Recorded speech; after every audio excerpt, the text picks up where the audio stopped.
నమస్కారం. వార్తలకు స్వాగతం. వివరాల్లోకి వెళ్తే వర్షాకాలం నేపథ్యంలో గ్రామాల్లో సీజనల్ వ్యాధులు ప్రబలకుండా ముందస్తు చర్యలు చేపట్టాలని ఆంధ్రప్రదేశ్ ఉప ముఖ్యమంత్రి పవన్ కళ్యాణ్ పంచాయతీరాజ్ గ్రామీణాభివృద్ధి శాఖ అధికారులను ఆదేశించారు. తాగునీటి సరఫరా, పారిశుద్ధ్య నిర్వహణ, దోమల నియంత్రణ చర్యలపై శాఖ ముఖ్య కార్యదర్శి కాంతిలాల్ దండే, కమిషనర్ కృష్ణ తేజతో పాటు ఇతర ఉన్నతాధికారులతో సమీక్ష నిర్వహించారు. ప్రజారోగ్య పరిరక్షణను ప్రతి గ్రామ పంచాయతీ అత్యంత ప్రాధాన్యత అంశంగా తీసుకోవాలని పవన్ కళ్యాణ్ సూచించారు. గ్రామాల్లో క్రమం తప్పకుండా పారిశుద్ధ్య కార్యక్రమాలు చేపట్టడంతో పాటు నిల్వ నీరు లేకుండా చర్యలు తీసుకోవాలని ఆదేశించారు. అలాగే అన్ని గ్రామ పంచాయతీల్లో బ్లీచింగ్ పౌడర్, క్లోరిన్ బిళ్లలు తగిన మోతాదులో అందుబాటులో ఉంచి తాగునీటి పరిశుభ్రతపై ప్రత్యేక దృష్టి సారించాలని అధికారులకు స్పష్టం చేశారు. వర్షాకాలంలో ప్రజలు సీజనల్ వ్యాధుల బారిన పడకుండా అప్రమత్తంగా వ్యవహరించాలని సూచించారు.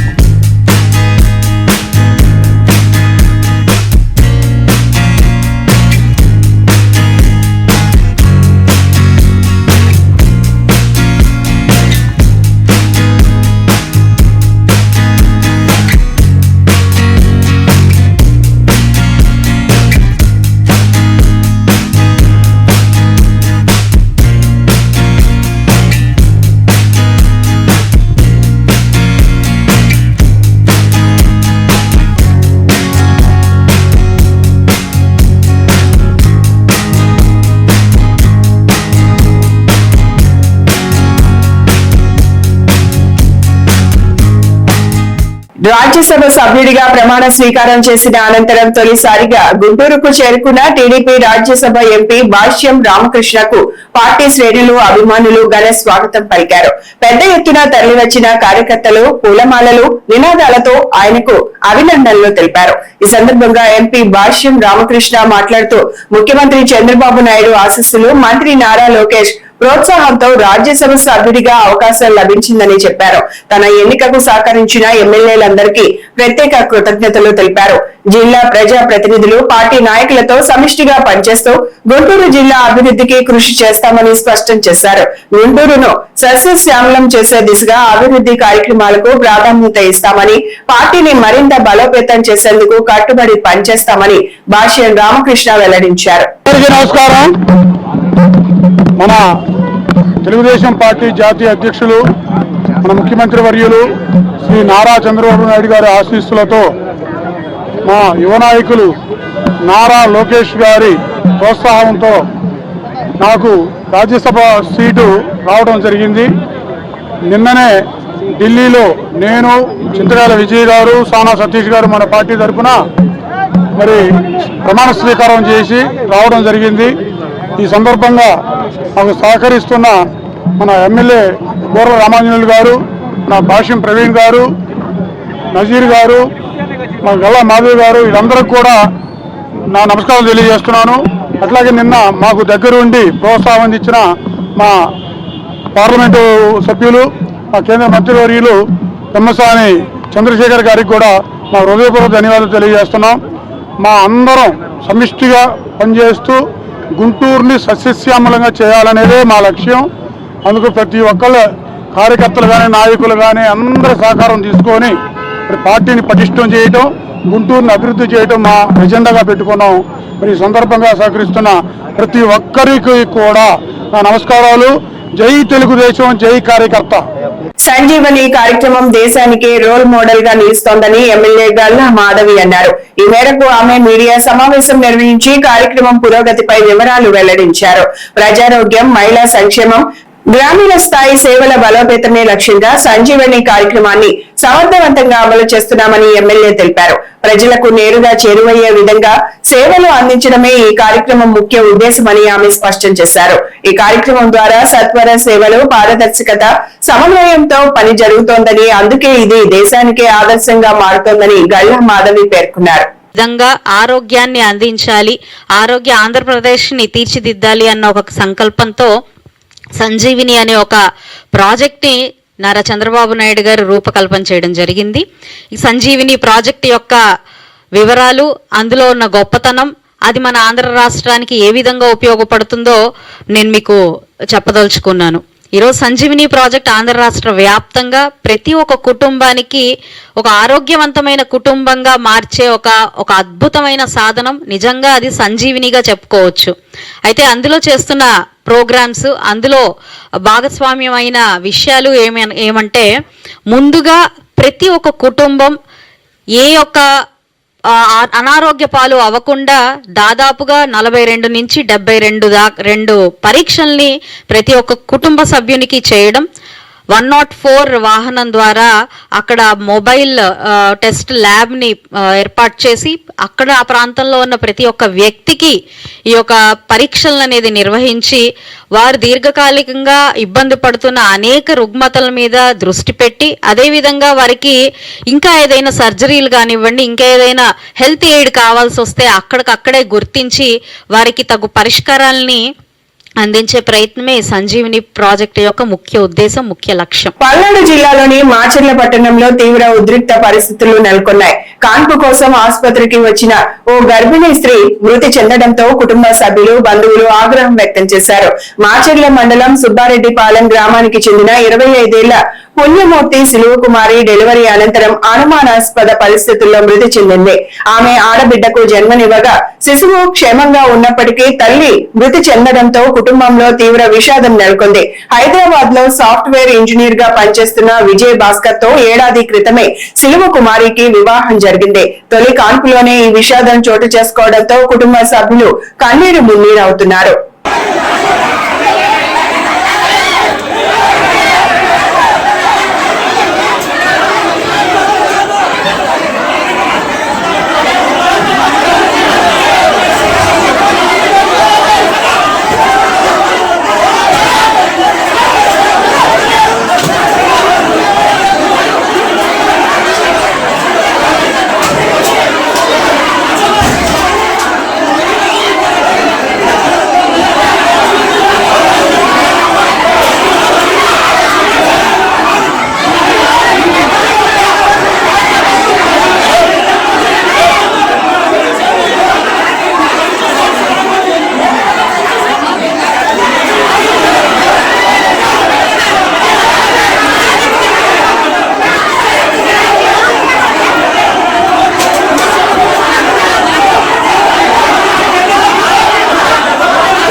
మద్యం కుంభకోణం అంశంపై మాజీ మంత్రి దేవినేని ఉమామహేశ్వరరావు మీడియా సమావేశం నిర్వహించారు. ఈ సందర్భంగా ఆయన తీవ్ర ఆరోపణలు చేస్తూ డెస్టినేషన్ తాడేపల్లి ప్యాలెస్ గా ఈ వ్యవహారాన్ని అభివర్ణించారు. ప్రస్తుత పాలనలో మద్యం విధానాల్లో భారీ అవినీతి జరిగిందని ఆయన ఆరోపించారు. కీలక నిర్ణయాలు తాడేపల్లి ప్యాలెస్ నుంచే తీసుకుంటున్నారని, దీనిపై సమగ్ర విచారణ జరగాల్సిన అవసరం ఉందని దేవినేని ఉమామహేశ్వరరావు డిమాండ్ చేశారు. ఈ క్రమంలో రాష్ట్ర రాజకీయాల్లో మద్యం కుంభకోణం అంశం మరోసారి తీవ్ర చర్చనీయాంశంగా మారింది. ఈ ఆరోపణలపై అధికార పార్టీ నుంచి అధికారిక స్పందన రావాల్సి ఉంది. మద్యం కుంభకోణం ఈడీ రాకతో తాడేపల్లి ప్యాలెస్ ప్రకంపనలు మొదలైనాయి. రాజకస్ రెడ్డి, వాసుదేవ్ రెడ్డి దగ్గర 15 మంది ఈడీ అరెస్ట్ చేయడంతో హవాలా కుంభకోణాలు, మద్యం కుంభకోణం పరాకాష్ఠకు చేరింది. వేల కోట్ల రూపాయలు ప్రజల ఆరోగ్యాన్ని తాకట్టు పెట్టి 2019-24 5 సంవత్సరాలు జగన్మోహన్ రెడ్డి ముఖ్యమంత్రిగా తాడేపల్లి ప్యాలెస్ కేంద్రంగా వేలాది కోట్ల రూపాయలు దోపిడీ అంతా సిట్ విచారణలో 52 మంది ముద్దాయిలు అరెస్ట్ అవ్వడం జరిగింది. ఈడీ రాకతో ప్రధాన నిందితులు జగన్మోహన్ రెడ్డికి స్నేహితులు, సలహాదారులు, సెక్రటరీలు, శాసనసభ్యులుగా పనిచేసిన వాళ్ళు, పార్లమెంటు సభ్యులుగా పనిచేసిన వాళ్ళు, మంత్రులుగా పనిచేసిన వాళ్ళు మొత్తం కూడా కటకటాలు లెక్క పెట్టడానికి సిద్ధంగా ఉన్నారు. ఆల్రెడీ కొంతమంది జైలుకి వెళ్ళొచ్చారు, కొంతమంది వెళ్ళటానికి సిద్ధంగా ఉన్నారు. ఈ కుంభకోణం అంతా కూడా 5 ఏళ్లలో అడ్డగోలుగా నిబంధనలన్నీ మార్చి డిస్టిలరీస్ అన్నీ కూడా చేజిక్కించుకొని డిస్టిలరీ కెపాసిటీ 1000 కేసులు తయారైతే కరెంటుతో అయితే భవిష్యత్తులో వచ్చే ప్రభుత్వాలు ఎన్ని కేసులు తయారయ్యో లెక్క పెడతారు, లెక్కలు బయటకు వస్తాయని జనరేటర్లు పెట్టి లెక్కరు దోపిడీ చేశారంటే ఏ విధంగా క్రిమినల్స్ అధికారంలోకి వస్తే సేజెండ్ క్రిమినల్స్ చట్టాలను చేతిలో తీసుకుంటే వ్యవస్థీకృత నేరాలు ఏ విధంగా చేస్తారు, కిక్ బ్యాక్లు ఏ విధంగా తీసుకుంటారు, సూట్ కేస్ కంపెనీలు ఏ విధంగా పెడతారు అనేది. కొండవీడు ప్రాంత అభివృద్ధి లక్ష్యంగా కొత్త రహదారి నిర్మాణానికి సంబంధించి ఎమ్మెల్యే ప్రత్తిపాటి పుల్లారావు కేంద్ర ఉపరితల రవాణా శాఖ మంత్రి నితిన్ గడ్కరీని కలిశారు. నాగపూర్ లో జరిగిన ఈ భేటీలో ప్రతిపాదిత రహదారి ప్రాజెక్టు ఆవశ్యకత, ప్రజా ప్రయోజనాలను ఆయన వివరించారు. 2 ప్రధాన జాతీయ రహదారులు NH-16, NH-544Dలను అనుసంధానిస్తూ కొండవీడు వరకు కొత్త రహదారి నిర్మిస్తే వాణిజ్య, వ్యవసాయ రంగాలతో పాటు గ్రామీణ ప్రాంతాల అభివృద్ధికి పెద్ద ఊతం లభిస్తుందని ప్రత్తిపాటి తెలిపారు. సుమారు 12 కిలోమీటర్ల మేర 4 లైన్లుగా నిర్మించనున్న ఈ ప్రాజెక్టుకు సుమారు 500 కోట్ల రూపాయల వ్యయం అంచనా వేస్తున్నట్లు పేర్కొన్నారు. ఈ సందర్భంగా గతంలో స్థానిక ఎంపీ లావు శ్రీకృష్ణ దేవరాయలు కూడా ఇదే అంశాన్ని ప్రస్తావించిన విషయాన్ని మంత్రి దృష్టికి తీసుకెళ్లినట్లు తెలిపారు. ప్రజల ఆకాంక్షలు, ప్రాజెక్టు అవసరాన్ని పరిగణలోకి తీసుకోవాలని ఆయన విజ్ఞప్తి చేశారు.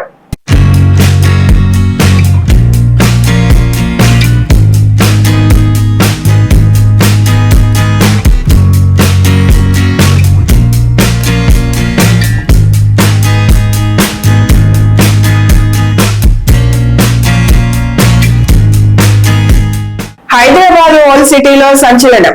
గోల్డ్ మ్యాన్ గా పేరొందిన సూర్యాబాయ్ను అత్తాపూర్ పోలీసులు అరెస్టు చేశారు. తక్కువ ధరకు స్వచ్ఛమైన బంగారం ఇప్పిస్తారంటూ పలువురు నుంచి లక్షల రూపాయలు వసూలు చేసే మోసాలకు పాల్పడినట్లు ఆరోపణలు ఉన్నాయి. అంతేకాదు తెలంగాణ ముఖ్యమంత్రి రేవంత్ రెడ్డికి అత్యంత సన్నిహితుడిని, హైదరాబాద్ పోలీస్ కమిషనర్ కు ప్రాణ స్నేహితుడిని అంటూ బాధితులు నమ్మకం సంపాదించినట్లు పోలీసులు చెప్తున్నారు. డబ్బులు తీసుకున్న తర్వాత నెలలు గడిచిన బంగారం ఇవ్వకపోగా డబ్బులు అడిగిన వారిని బెదిరించినట్లు ఫిర్యాదులు వచ్చాయి. బాధితుల ఫిర్యాదుల మేరకు కేసు నమోదు చేసిన అత్తాపూర్ పోలీసులు సూర్యాబాయ్ను అదుపులోకి తీసుకుని విచారణ కొనసాగిస్తున్నారు. ఈ ఘటనను సంబంధించిన పూర్తి వివరాలు ఇంకా తెలియాల్సి ఉంది.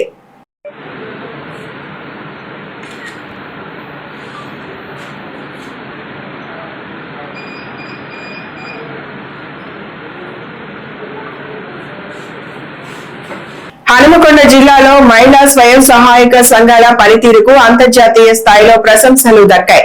మహిళల ఆర్థిక సాధికారత, స్వయం ఉపాధి, సామాజిక అభివృద్ధి దిశగా హనుమకొండ జిల్లా దేశానికే ఆదర్శంగా నిలుస్తోందని జైపాల్ హార్వర్డ్ విశ్వవిద్యాలయ ప్రతినిధుల బృందం కొనియాడింది.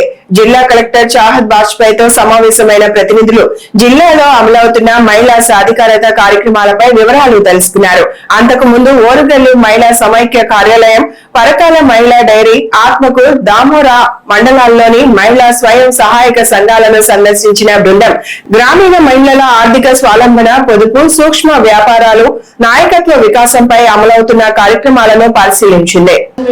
కేవలం అంటే సంఘం అనేది కార్యక్రమాన్ని కూడా ఏం చెప్పి కేవలం సంఘం ఉంది ఈ రోజు అనే ధైర్యం.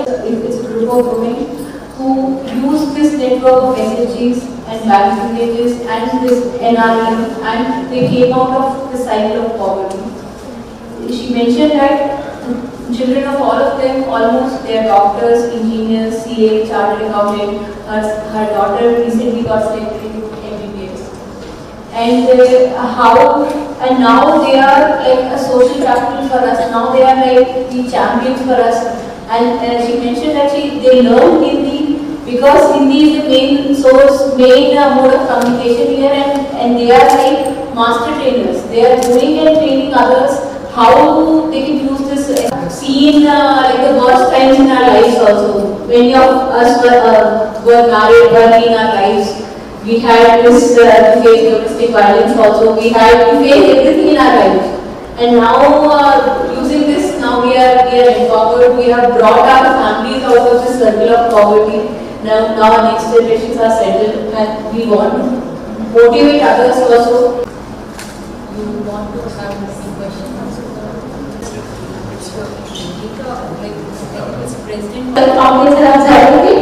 ప్రస్తుతం సతీష్ గారికి కూడా లోగోస్ గురించి పంపించడం జరిగింది. అలాగే కొత్తగా సిఆర్ కూడా ఎగ్జామ్ పెట్టి మళ్ళీ తీసుకోవడం జరిగింది. వాళ్ళు కూడా 4 రౌండ్ల రాబోయే కాలంలో రౌండ్స్ కి పంపించడం జరుగుతుంది. ప్రస్తుతం ఇప్పుడు లైవ్ కూడా పంపించే ప్రాబ్లం होगा, लेकिन हम इसे जिसके दौरान थोड़ा हमें मजबूरी को दूर कर हमको मिला कि मेरा वो फैमिली रखी लैंग्वेज मुझे तेलुगु है तो हिंदी तो नहीं आती, लेकिन हमारा लोकल महासमाज का से 100 डेज हिंदी लैंग्वेज सीख कर मैं बिहार यूपी जब बिहार जाना होता तो सैकड़ों डरते थे, लेकिन हिम्मत करके मैं एसएसजी सक्सेस को मेरा अनुभव को बहुत बड़ा बांटने के लिए मैं बिहार यूपी उत्तराखंड जाकर लोन्स नहीं मिलता है क्योंकि सस्टेनेबल हमारे एसएसजी को बढ़ाने के लिए हमने सेविंग को बढ़ाया और हम बैंक लोन भी इस साल हम नहीं मिले कि हम एसएसजी के दौरान సంవత్సరాలకే పెళ్ళైంది అట్లా అన్నట్టు 17 సంవత్సరాలకు 2 బాబులు. జీవితం చూస్తే శూన్యం, చదువు లేదు. తెలంగాణలో కొంచెం తాగుడు ఎక్కువ ఉండే, దాని ద్వారా స్పీకింగ్ ఫీల్స్ కూడా నేను తీసుకోవడం జరిగింది. దాని తర్వాత అమ్మ నాన్న మళ్ళీ కొంచెం మేము 5 కారణం నువ్వు ఇద్దరు కాదలేవా నీ తోడు మేము ఉంటాం అన్నాక శిక్షణకు మా మండల సంఘాలు చేసి పంపించడం జరిగింది. దాని ద్వారా నేను 10-12 స్టేట్స్ తిరిగి నాలాంటి ఒక చదువు కూడా మేము ఇది నా ఇంటికాడ వేసిండు. ఒక్కొక్కసారి సిగ్నల్ కూడా ఉండని ప్రాంతాలకు కూడా మేము వెళ్ళి అందులో పెట్టకుండా అది అరుంధతి బంగాళాలు 4 రోజులు కరెక్ట్ లేకుండా అంతా నేనిద్దరు చుట్టూ 4 కిలోమీటర్ల దూరం ఎక్సెల్ చేశారు. సో ఒకసారి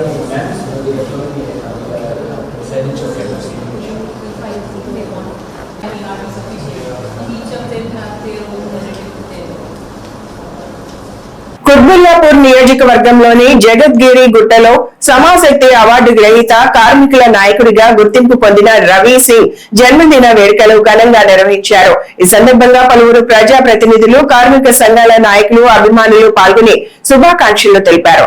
రవి సింగ్ కు Kutbullapur MLA KP Vivekananda Goud, MLA Madhavaram Krishna Rao జన్మదిన శుభాకాంక్షలు తెలియజేశారు. ఆయన సమాజ సేవలో కార్మికుల సంక్షేమం కోసం చేస్తున్న సేవలు అభినందనీయమని కొనియాడారు. భవిష్యత్తులో కూడా ప్రజలకు మరింత సేవ చేసే అవకాశం కలగాలని ఆకాంక్షిస్తూ ఆయుర ఆరోగ్యాలతో సుఖ సంతోషాలతో దీర్ఘ ఆయుష్ కలగాలని శుభాకాంక్షలు తెలిపారు.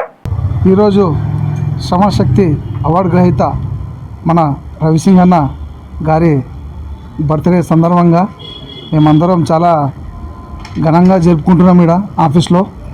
రవి అన్న మన కుత్బుల్లాపూర్ కానీ మన కుకుడుపల్లి కాన్స్టిట్యున్సీ కానీ పబ్లిక్ మనిషి, ఎమ్మెల్యేలకు 2 ఎమ్మెల్యేలకు ఒక అన్నదమ్ముల్లాగా కలిసిమెలిసి ఉంటాడు. అన్న చాలా కష్టపడుతుంటాడు. మన ఇండస్ట్రియల్ ఏరియాలో కూడా పాపం చాలా బీదోళ్ళు ఉంటారు. వాళ్ళకి ఎక్కడ అన్యాయం జరిగినా అర్ధరాత్రి కూడా అన్న ఒక ఇట్లా అన్యాయం జరిగిందన్న అంటే నేను ఉన్నా అని వెంబడే వస్తాడు. అన్న చాలా హెల్ప్ చేస్తుంటాడు మన కాన్స్టిట్యున్సీలో అందరికీ. ఇక మా ఒకటే బ్లెస్సింగ్, అన్న 100 ఏళ్ళు మంచిగా ఉండాలని చెప్పి కోరుకుంటాం. Thank you. అందరికీ ధన్యవాదాలు. ఈరోజు నా పుట్టినరోజు సందర్భంగా కార్మికులు, అలాగే నన్ను ప్రేమించి నా అన్నదమ్ములు, నా కుటుంబ సభ్యులు, అడ్డ మీద ఉన్న కార్మికులు, భవన నిర్మాణ కార్మికులు, కంపెనీ కార్మికులు అందరూ వచ్చి నా బర్త్డేకి వచ్చి నన్ను బ్లెస్సింగ్ చేసినందుకు అందరికి ప్రత్యేకంగా ధన్యవాదాలు. ముఖ్యంగా మీడియా మిత్రులు కూడా ధన్యవాదాలు. వాళ్ళు కూడా వచ్చి నా బర్త్డే వచ్చి నన్ను బర్త్డే విషెస్ చేసినందుకు. ముఖ్యంగా కూకట్పల్లి ఎమ్మెల్యే గారికి కూడా థ్యాంక్స్ చెప్తున్నా. ఆయన ఉదయం కూడా ఆయన దగ్గర తీసుకుపోయి బ్లెస్సింగ్ తీసుకోవడం జరిగింది. అలాగే కుత్బుల్లాపూర్ ఎమ్మెల్యే వివేక్ గారు కూడా ధన్యవాదాలు. సో ఏదేమైనా కార్మికుల గురించి కష్టపడుతున్నా, కార్మికుల పక్షాన ఉంటున్నా. ఎక్కడ ఏ కార్మికులు అన్యాయం జరుగుతుందని చెప్తే ఈరోజు మీరు చూస్తారు, మీడియా మిత్రులు చూస్తారు, కార్మికులు గమనిస్తారు, ప్రజలు గమనిస్తారు. ఎక్కడ న్యాయం జరుగుతుందో అని చెప్పేసి గమనించి ఇప్పటి వరకు కొన్ని వేల మందికి సహాయం చేసుకుంటూ ముందు పోతున్నా. కాబట్టి ఇక ముందు కూడా కార్మికుల పక్షాన ఉంటా. కార్మికులు ఎక్కడ అన్యాయం జరిగితే అక్కడ పోరాడి వాళ్ళకి న్యాయం చేస్తానని మళ్ళొక్కసారి కృష్ణారావు గారికి, అట్లానే వివేక్ గారికి, అలాగే కార్మికులకి, అలాగే నా తోటి మిత్రులకి, అలాగే మీడియా మిత్రులకి, అలాగే నా కుటుంబ సభ్యులందరికీ ప్రత్యేకంగా ధన్యవాదాలు తెలియజేస్తూ థ్యాంక్ యూ. హనుమకొండ జిల్లాలోని గోపాలపూర్ ఊర చెరువు వ్యవహారంలో బాధితులకు తెలంగాణ హైకోర్టులో ఊరట లభించింది. రిటర్నింగ్ వాల్ నిర్మాణం పేరుతో అక్రమంగా మట్టి తవ్వకాలు జరుగుతున్నాయని, దళితులు, బీసీలకు చెందిన సమాధులను తొలగిస్తున్నారని ఆరోపిస్తూ స్థానికులు హైకోర్టును ఆశ్రయించారు. బాధితుల పిటిషన్ ను విచారించిన హైకోర్టు కీలక ఆదేశాలు జారీ చేసింది. చెరువులో ప్రస్తుతం కొనసాగుతున్న పనులపై 4 వారాల పాటు స్టే విధిస్తూ తదుపరి విచారణ వరకు అన్ని పనులను నిలిపివేయాలని అధికారులను ఆదేశించింది. హైకోర్టు తాజా ఆదేశాలతో గోపాలపూర్ చెరువు వ్యవహారం మరోసారి చర్చనీయాంశంగా మారింది. హనుమకొండ జిల్లా గోపాలపురం గ్రామం సంబంధించిన ఊర చెరువు విషయమై దాదాపు ఒక 20 ఎకరాల విస్తీర్ణంలో ఉన్న ఊర చెరువును ఒక 10 ఎకరాల కబ్జాకు పోను, మిగతా ఒక 10 ఎకరాల స్థలంలో రిటర్నింగ్ అంటే మొన్న వర్షానికి వచ్చిన వరద కారణంగా అది అధికారుల నిర్లక్ష్యం వల్ల ఆ గేట్ వాల్ తీయకపోవడం వల్ల వాటర్ ఫ్లో ఎక్కువైపోయి కాలనీ వాసులు ఇబ్బంది పడిన విషయం వాస్తవమే.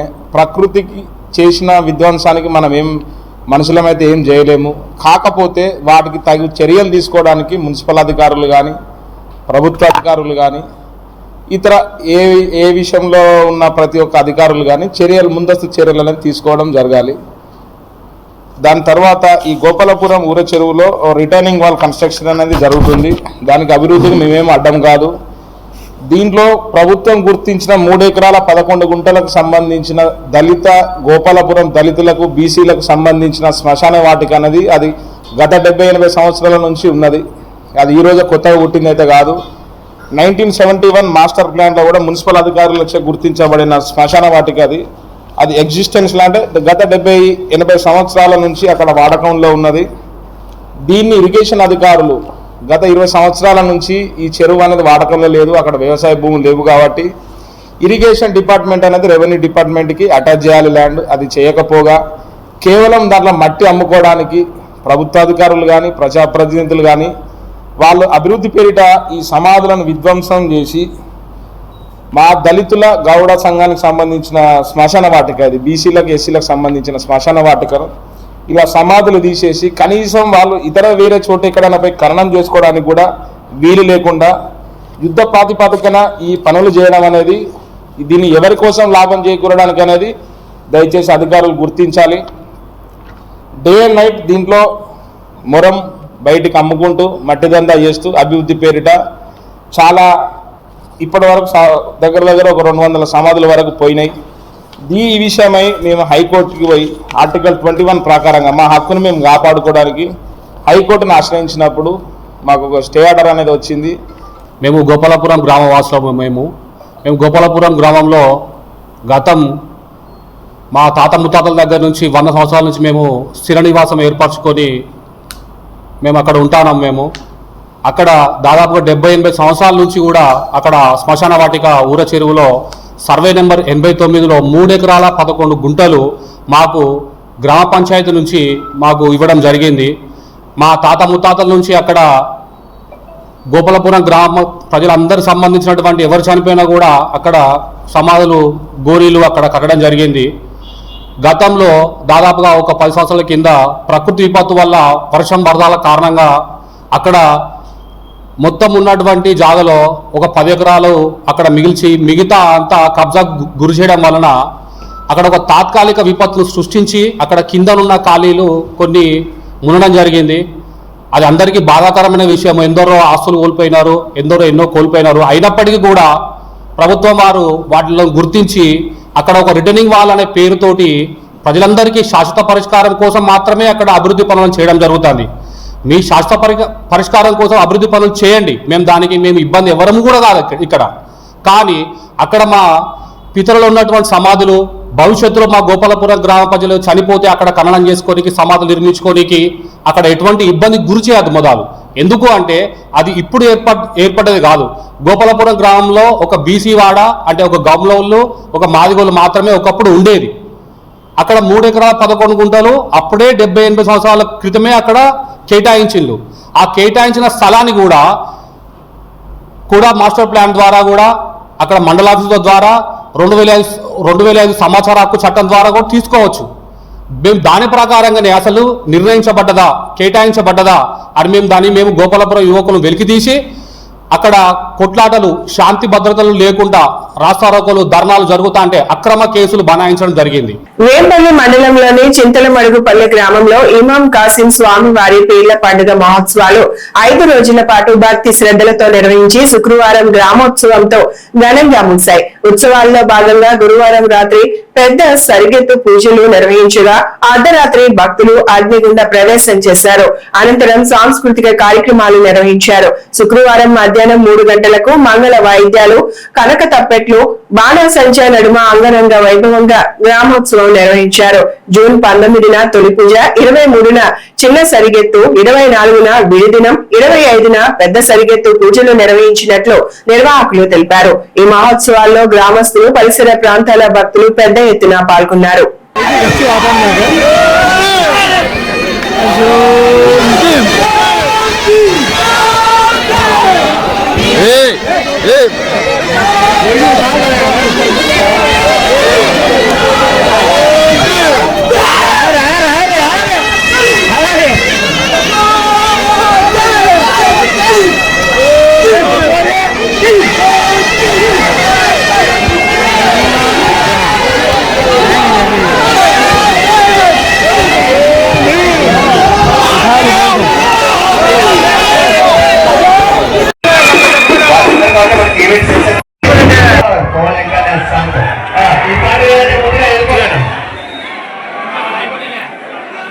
Kadapa municipal corporation additional commissioner Rakesh చంద్రంపై బీజేపీ జిల్లా అధ్యక్షుడు సుబ్బారెడ్డి తీవ్ర ఆరోపణలు చేశారు.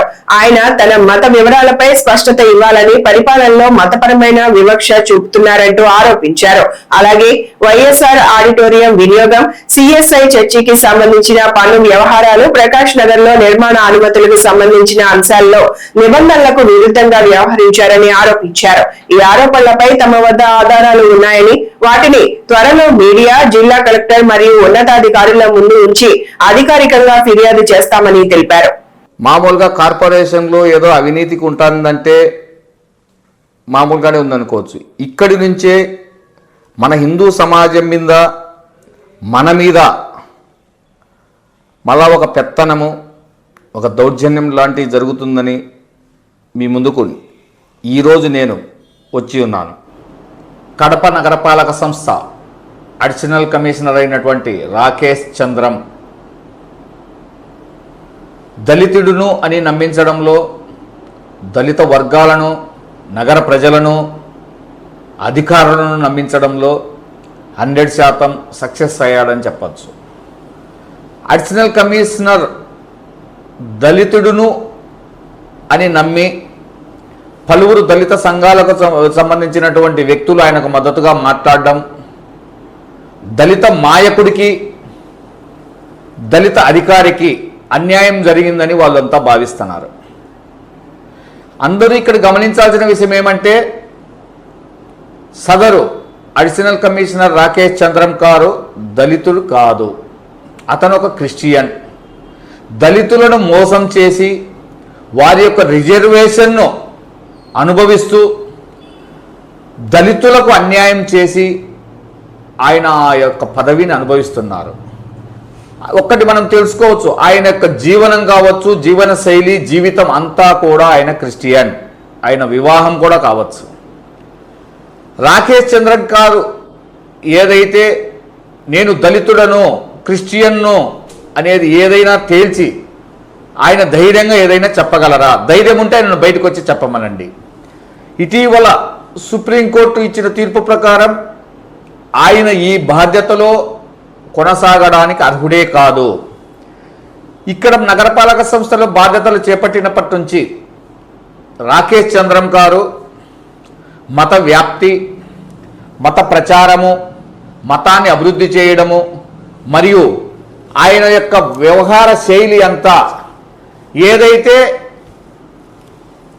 ఆ మతాన్ని ఆచరించే వారి కోసము, మతాన్ని ప్రోత్సహించడం కోసము ఎక్కువ సమయాన్ని కేటాయించడం ఆయన యొక్క వ్యవహార శైలికి నిదర్శనం ఇది. ఈ వార్తలు ఇంతటితో సమాప్తం. నమస్కారం.